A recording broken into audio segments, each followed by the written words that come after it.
Today on Adapt and Respond, I want to talk through some changes to the Protect College Sports Act that may or may not help move that bill along and perhaps get it even to a vote on the Senate floor.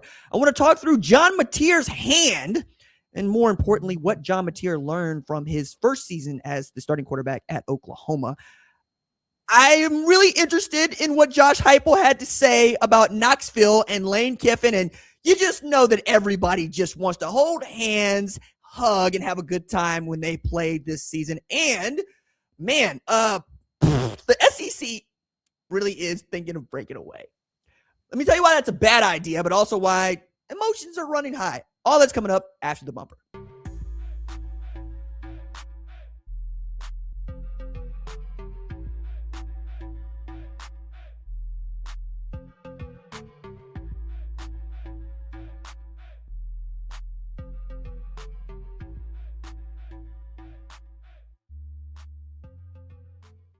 What's up, kinfolk? It's RJ Young. I am not on a step mill. If this is your first time watching Adapt and Respond, thank you for joining us here. We talk college football year-round. If you're into that, join the more than 214,000 subscribers to Adapt and Respond, a college football podcast on YouTube. You can also listen to us on Apple and Spotify, where we also have video.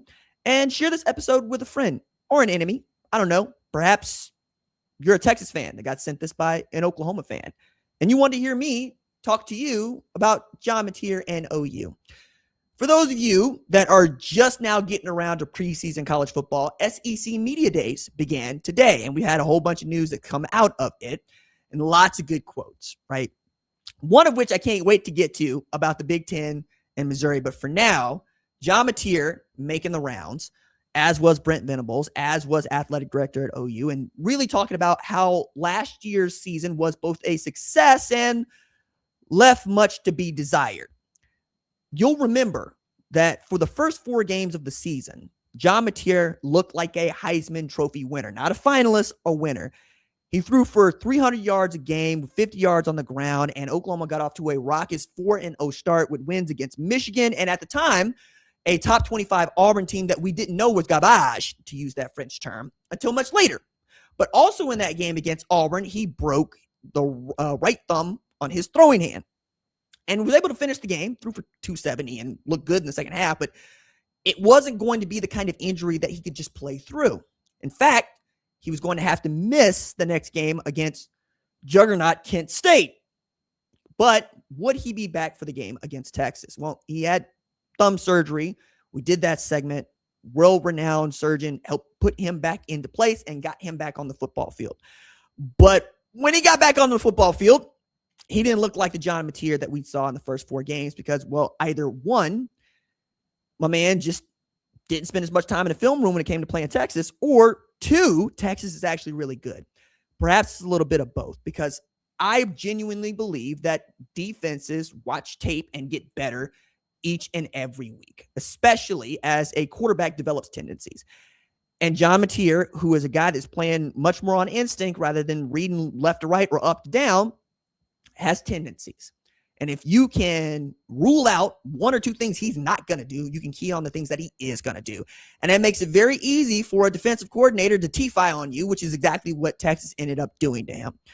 So in October, Oklahoma goes from 4-0 to 2-2 in that month, with losses to Texas and Ole Miss.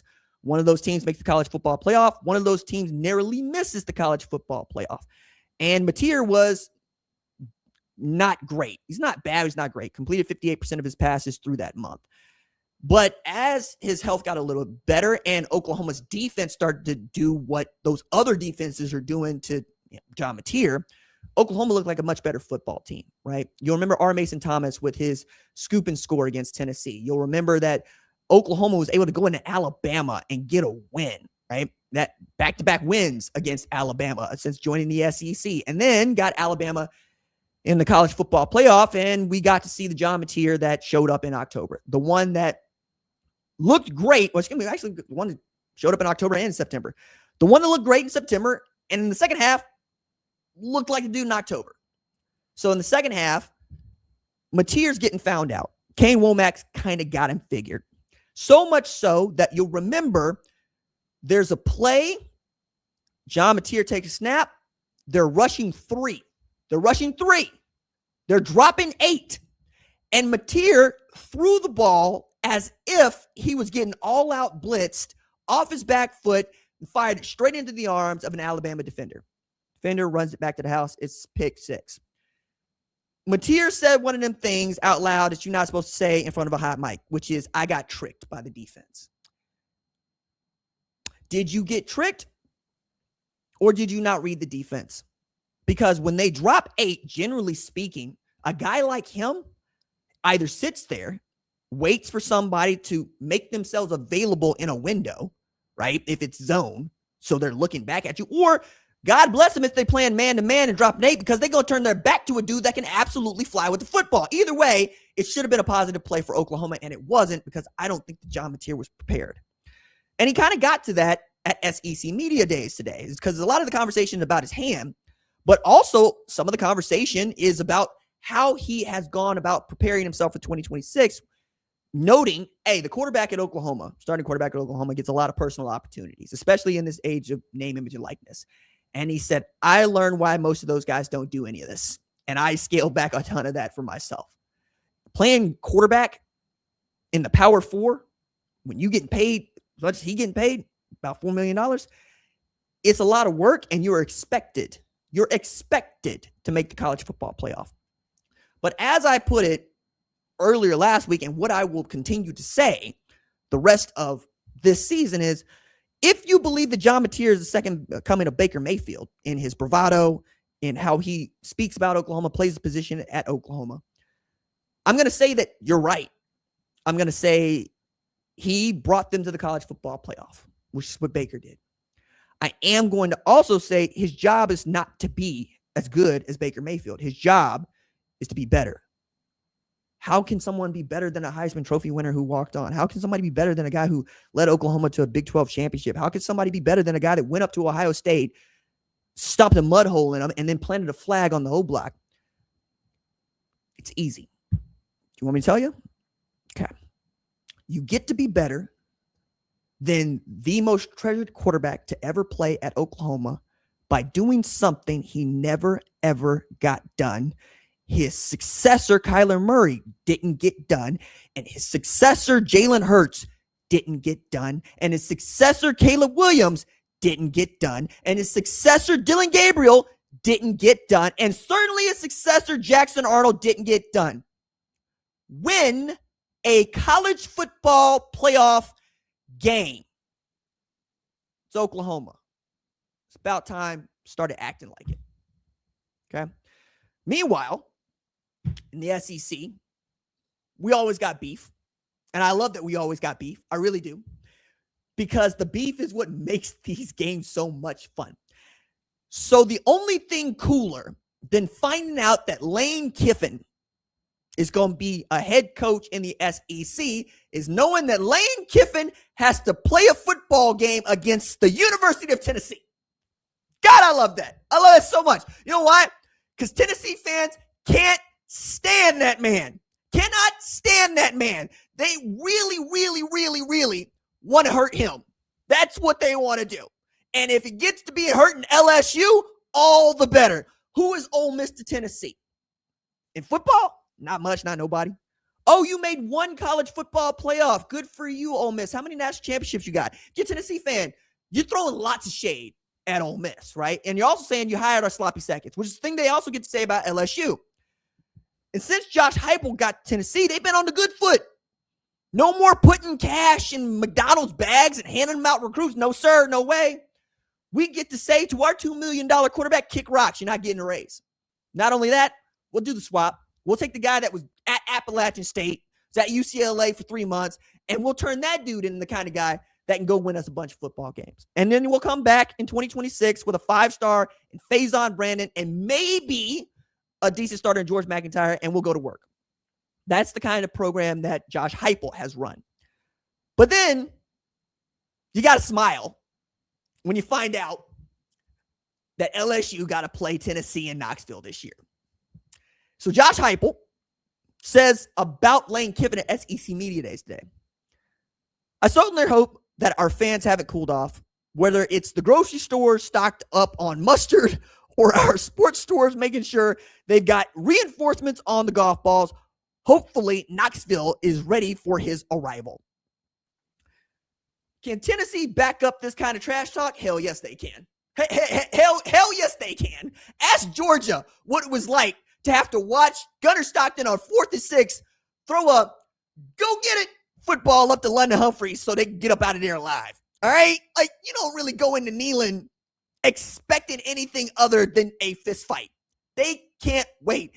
And anybody that's ever been to Neyland when it is raucous and roaring, like, say, Florida playing, you know what time it is. When Alabama playing, you know what time it is. But when this man is playing, the entire state of Tennessee would see that man run out on a rail.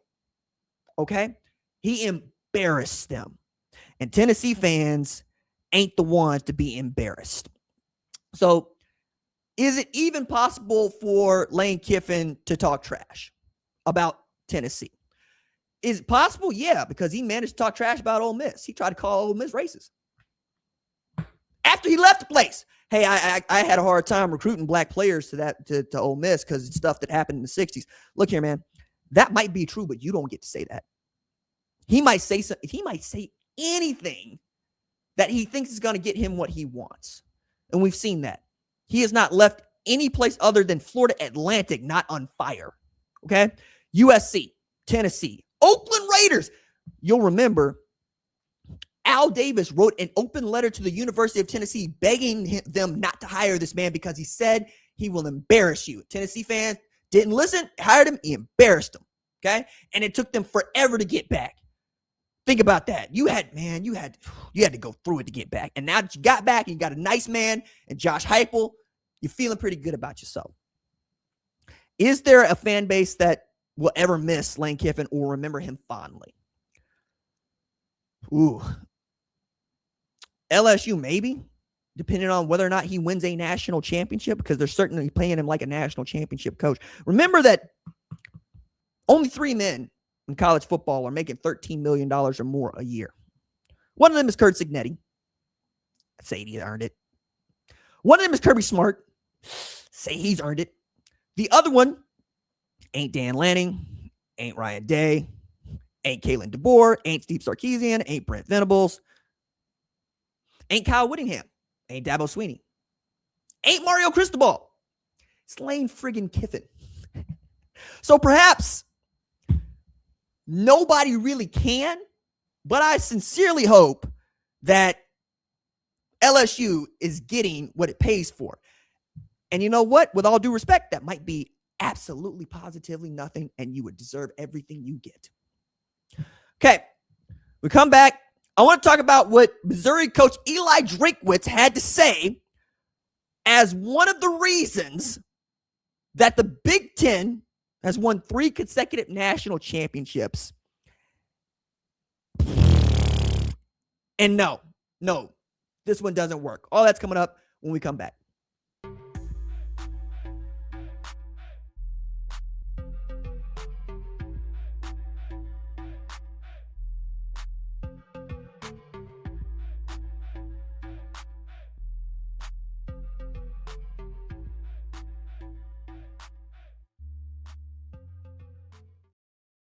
Back on Adapt and Respond with me, RJ Young. If you are new to the channel, subscribe. Share this episode with a friend. You can also listen to it on Spotify or Apple. Big homie Ron is on the 1s and 2s. And one of the things that I was really excited about, we put in a rundown, is Eli Drinkwitz doing what SEC coaches do, baby. It is peak SEC politicking. So somebody at SEC Media Days went fishing, and they got that, and Eli Drinkwitz is on the line going, no, I'm going to give you what you want.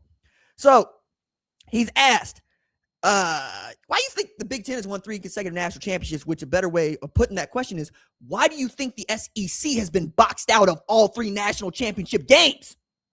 Hello? I mean, let's do it a little bit differently.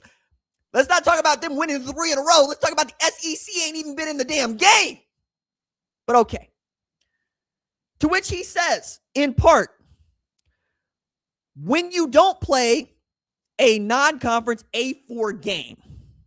Okay. Now, before that, he did list some other things, right? He said, this and that doesn't really factor because everybody's got great coaches, right? Everybody's got great support at this level.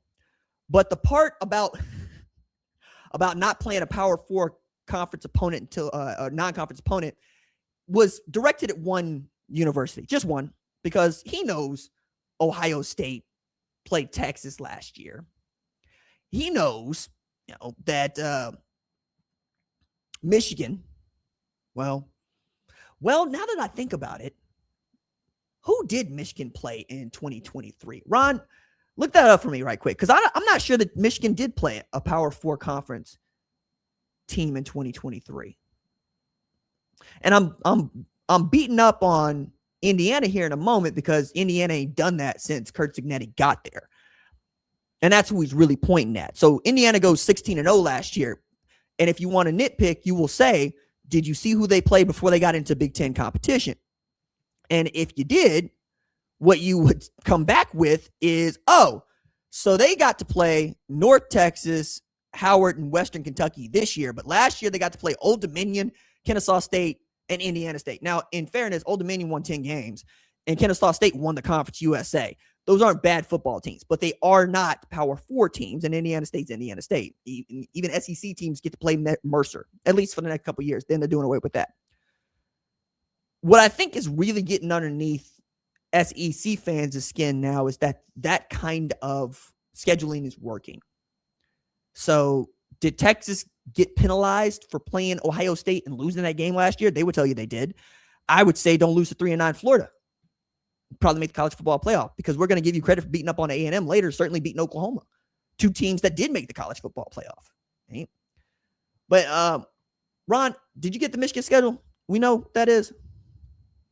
Their non-conference schedule was East Carolina, UNLV, and Bowling Green. There you go. Okay, so his point is raised. And then for giggles, what's Ohio State 2024? I know there's a Power 4 team on that schedule, but it ain't Texas.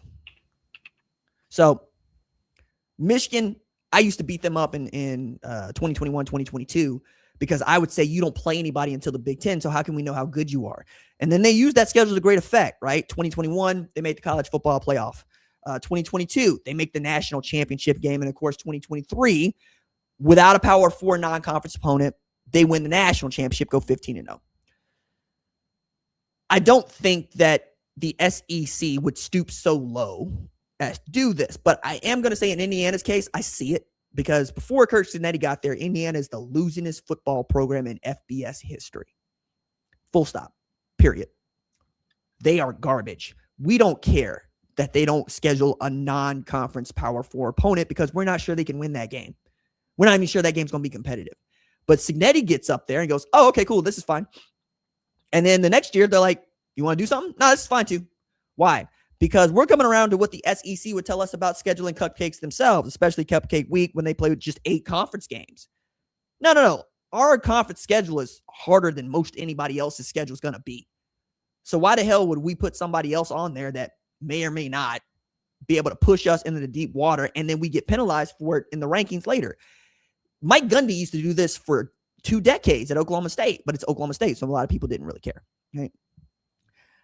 I tend to think also that Eli Drinkwitz gets to speak about this from something like a position of strength, because you'll remember that he beat and depleted Ohio State in the Cotton Bowl, but he still beat them.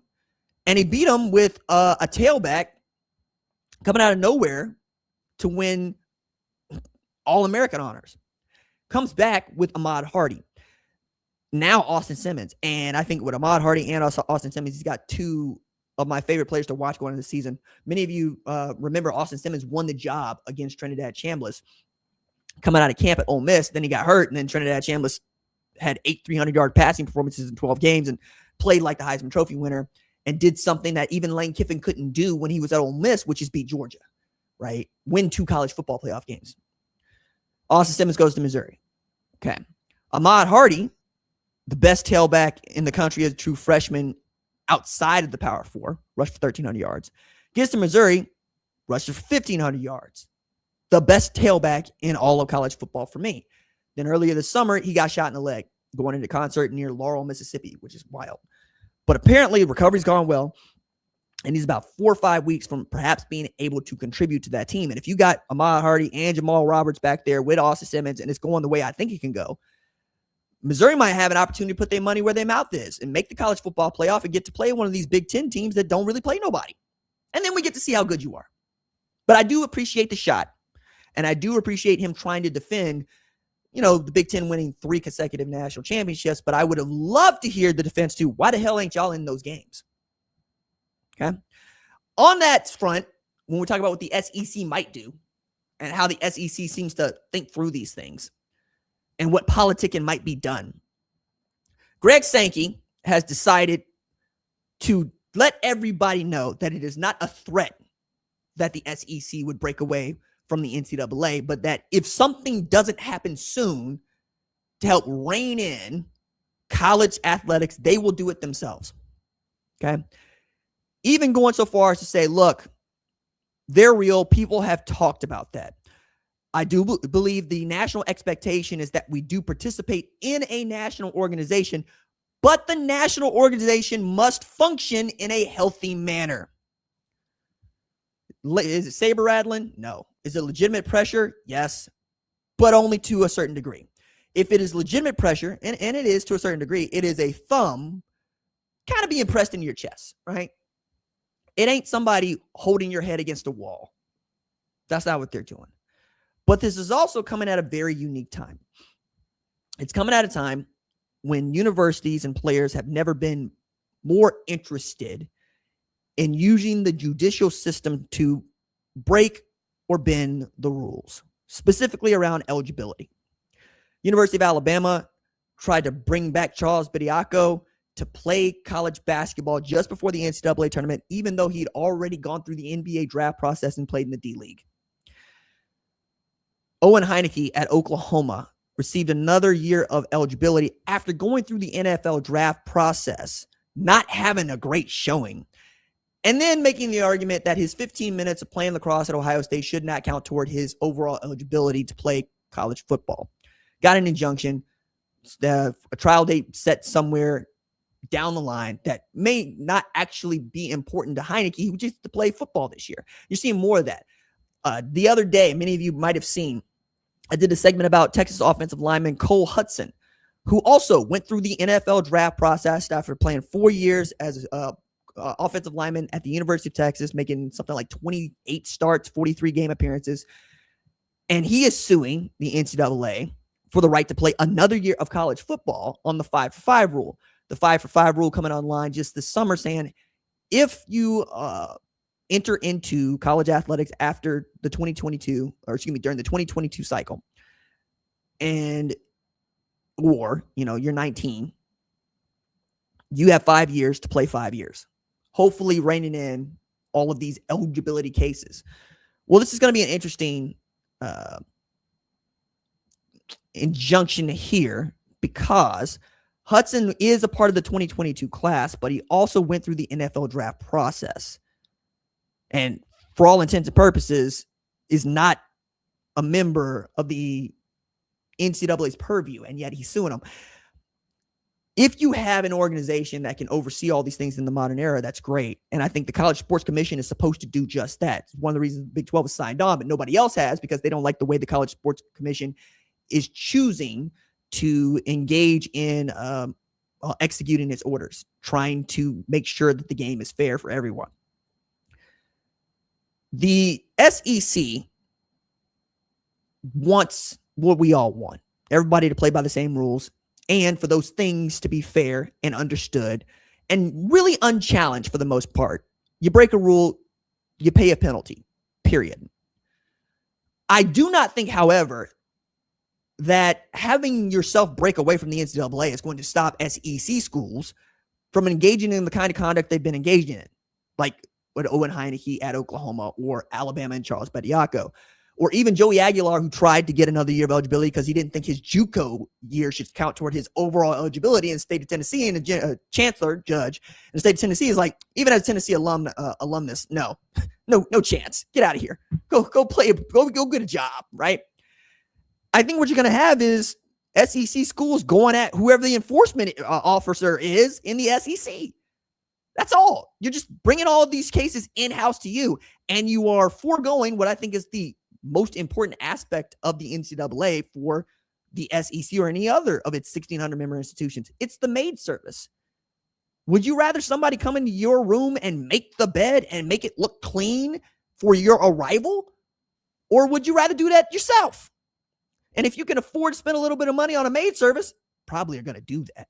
So on the one hand, yeah, okay, cool. They might do it. On the other hand, I think they're just going to make more of a headache for themselves. And that's one of the reasons I think everybody wants the Protect College Sports Act to go through. And it might. So today, we learned there's been some changes to the Protect College Sports Act because Ted Cruz and Maria Cantwell have been made to understand just who runs college sports, and it ain't them. It was funny to me when Maria Cantwell and Ted Cruz thought they could get something done without the Big Ten and the SEC. It's funny to me. I think it's funny to you too. Because the college football playoff can't even get nothing done without the Big Ten, the SEC. They the big dogs here. They eat first. So first, Ted Cruz and Maria Cantwell tried to draft a bill that would disallow conferences to grow. You would be stuck at the number you're stuck at. Since they have gone to church, they've come back, they've renewed their spirit. They have said, you know what? Maybe we were wrong about that. Maybe you can increase to 19. Well, that's an interesting number, 19. Doesn't the Big Ten already have 18? Doesn't the SEC already have 16? Oh, so the Big Ten, who has always coveted Notre Dame, will leave a spot there, just in case Notre Dame has a change of heart, although I don't know why they would. They've got the best television contract deal in the history of live sporting events, and they get to bask in the glow of being an independent who gets to play in a college football playoff where they don't have to split any of the prize money they win by making their way through the tournament like the rest of the teams in the conference. So they keep all the bread. But you know what? Maybe the Big Ten come up with some way in which they can money whip them into playing them as a Big Ten member. I don't think it could be, but it's nice that they would leave that open, right? That's that one spot. Meanwhile, why would you need 3 over there at the SEC? Clemson, Florida State, UNC. In that order, right there. Clemson, who wanted nothing more than to be an SEC program, dog. Like, they're just the other SEC program in South Carolina. To say Clemson is an ACC program is to say, cool, yeah, they win that league. But where their heart is and where their history is over there in the SEC. They are a regional fit. Florida State, same damn thing. Okay? Florida State, with its whole heart, does not want you to think of it as anything close to Miami or beaches. It wants you to think of it like lower Georgia, lower Alabama. We play football around here, and we are audacious enough to have Native Americans that are our mascots, and they behind us. We want to smoke with Osceola? We got that right here. Spear in the ground. What's up? And then, well, RJ, why UNC? Sometimes the academics actually friggin' matter. Sometimes. It's a tier 1 university, man. It is as good an academic setting as Duke, and it comes with a football program that's all right. It's all right. It probably won't be after Bill Belichick got done with it, but you know what? It's all right. Larry Fedora did all right. Mac Brown did great. Mac Brown got to be looking at UNC going, is this your king? Is this your king? I lost to Kurt Signetti and James Madison, and you went to go get this dude to win 4-8. Is this your king? I brought you Drake May, Dre Bly, Julius Peppers. Is this your king? And then you got a basketball program that is, well, Carolina basketball be Carolina basketball. Jordan anyone, There are, I think, 4 Jordan brand universities in the entire country. 4. 2 of them are already in the SEC. Kudos to the rest of y'all if you know who those are, but I'm just, I'm going to tell you. Oklahoma, shout out me, because I got the Jays, and I got the Jays, and I got the Jays, okay? Florida, whew, coup for you. Michigan, huh? And then UNC, because duh. You know what I'm saying? Michael Jordan. So what else did they change in the Protect College Sports Act other than cap it at 19 for the leagues, that a number of teams you could have in a league? Well, one of the big takeaways, and shout out to Ron for this one, is they would have what he calls no more Lane Kiffin nonsense, which I kind of love. Here is, if a coach of a competitive team leaves that team for another, that coach will not be able to complete any duties at their new school. No coaching, no recruiting until both teams have finished the season and postseason. Shout out to Brent Key, who got at this last week at ACC Media Days, getting a lot of run, didn't get a lot of run, was, hey, man, stop telling me about kids going to the portal. It's coaches. And, you know, Brent Key's feeling some kind of way because he watched Buster Faulkner, who's his OC, leave him to go to Florida. But I digress, right? You wouldn't have any more of that. I don't care. I don't care. We all know what Lane Kiffin thinks of Ole Miss, what Ole Miss thinks of Lane Kiffin. I want them to do it in their own time. If he wants to make a mess, let that man make a mess. I think that's going to work out. Protection of the old rivalries. Okay, that's fine. You get one free transfer. I don't think that's going to work because I think there's some antitrust stuff going on there. And agents are capped at a 5% fee. The agents coming to run college football has been bad. But they don't run college football. Coaches do. You don't want to deal with an agent? Don't deal with an agent. Go get another player. Outside of that, kind of want to do some odds and ends here. But this is where I really do want to bring producer Ron to the front, please. So there's this question that he posed to me I think is better for him. So, Ron, we got to see Karl Anthony Towns and Jalen Brunson do WWE and whoop-de-whoop, right? But the question that you at first posed to me, I thought it's better posed to you. In a WWE tag team match, and you get to pick a national champion or a champion, right, from any other sport not wrestling, who is going to be your tag team partner?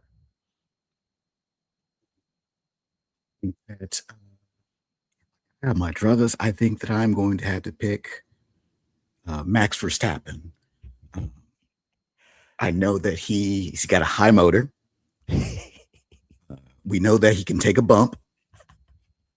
And while he won't be able to do any promos, you know that he's absolutely willing to go top rope. I need somebody who can do some luchador stuff, and I think that's him. It's like it's me.